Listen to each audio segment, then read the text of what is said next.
Umayain po kasi talaga ako. Ay nag-aabang po ako na may hihinto po sa akin. At ako po si Kuya. Kasi nawa naman ako kasi Moving na ba daw sir?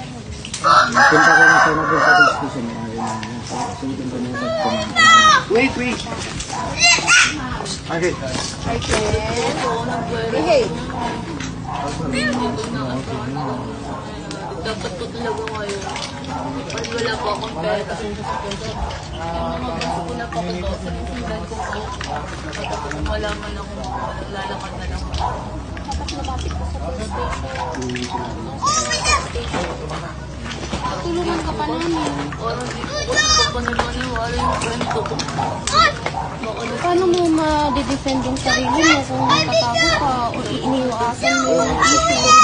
Tapos natatakot. Sumurot kayo sila ko tayo importante din dyan. Ang malante statement niya. Kasi ano yung nakita. ang bugay naman nun yung barag. Basta Kasi ang area lang. 10 years na po. Ito kilawa? ito yung isa. Dito. Ito lang. Pag-ibigit kami sa isa. Kailan niyo po sa mahal?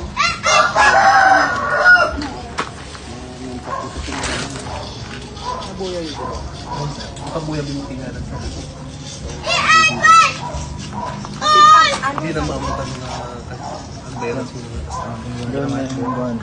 Kaya hindi lamang namin ko sa alam mo na daw sa gawin ng pamagkasun ko. Pag kumabit mo siya.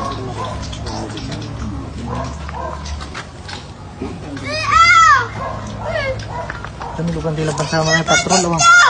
Pagpababa tayo doon, hindi naman makakatikot-sikon. Hindi naman lalabas.